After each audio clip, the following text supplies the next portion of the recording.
In this video, we will discuss three different types of elasticity calculations. We will discuss elasticity of demand, we will discuss income elasticity, and then cross-price elasticity.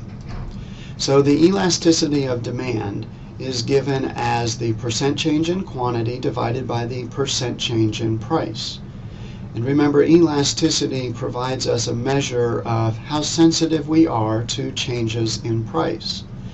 If our absolute value of elasticity is between 0 and 1, then we have an inelastic demand. That means that we're not sensitive to changes in price. For example, we could change the price an awful lot, and yet the quantity demanded will not change very much at all.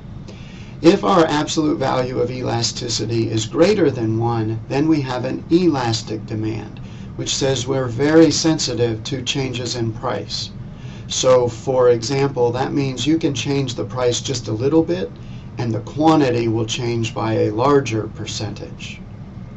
So, for example, if the price of steak rises from $6 per pound to $8 per pound, and the quantity demanded falls from $12 per pound to $5 or to 5 pounds per month, we want to calculate the price elasticity of demand. So we simply plug the parts into the formula. So the percent change in quantity we can say is 12 minus 5 divided by 12 plus 5. The percent change in price is 6 minus 8 divided by 6 plus 8. And we get an absolute value of elasticity equal to 2.88. You will notice if you were to set this up with everything just the opposite, 5 minus 12 divided by 5 plus 12, and 8 minus 6 divided by 8 plus 6, you would come out with the exact same answer. So the key is just simply make sure to match up your prices and quantities, line them up on top of each other, and you won't go wrong. So in this example, we know that our elasticity of demand is an elastic good.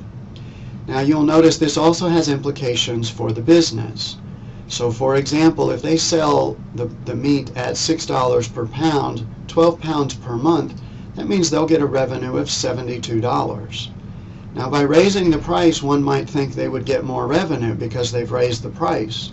But because it's an elastic good, raising the price dropped the quantity by a much larger percentage. So notice they only get $30 in that month. So if the good is elastic, raising the price is not actually a good thing. It reduces your revenue. If the good is inelastic, raising the price will increase your revenue because the people need to purchase that item and are not sensitive to the changes in price.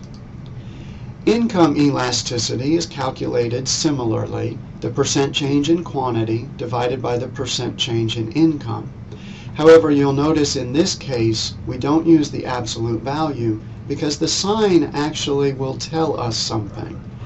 If we have a negative income elasticity, that means that we have an inferior good. Remember, inferior goods are goods for which income rises and quantity falls. The demand for that product falls. If our income elasticity is a positive number, that's a normal good. That means that as income rises, the demand for the good also rises. So if the income rises from $23,000 to $30,000, our demand of steak, the quantity demanded, will decrease from 12 pounds to 20 pounds per month. Sorry, it will increase. So this lets us know it's a normal good. So plugging the parts into the formula, we come up with an income elasticity of 1.89. This positive value means that it is a normal good. It's not really a luxury because luxuries will have much larger positive income elasticities. Our last measure is cross-price elasticity, which measures how sensitive we are to changes in prices of related goods, either substitutes or complements. And again, you'll notice that the sign actually makes a difference. If the cross-price elasticity is a negative number, that means that we have a complementary good. If the cross-price elasticity is a positive number, that means that we have substitutes. So for example, if the price of one good rises and the demand for the other good rises, that indicates that they are substitutes. Prices and quantities are moving in the same direction. So for example, if the price of steak rises from $6 to $8 per pound, and the quantity of demand for hamburgers goes from 5 to 15 pounds per month, our logic will tell us that this is a substitute good. Price of steak rose, so the demand for hamburgers rose. When we calculate our cross-price elasticity, we simply plug in the parts. So you'll notice the percent change in quantity is in the numerator. The percent change in the price of steak is in the denominator. And our cross-price elasticity is positive, indicating that there are substitutes. 3.5 is a fairly large cross-price elasticity, and this means these are fairly strong substitutes. When the price of steak rose just a little bit, the quantity demanded of hamburgers rose by a much larger percentage. So in this video, we've discussed elasticity of demand, income elasticity, and cross-price elasticity. Each of these measures tells us how sensitive our purchasing behaviors are relative to the change in price of the good, to changes in our income, or in relation to changes in the prices of related goods.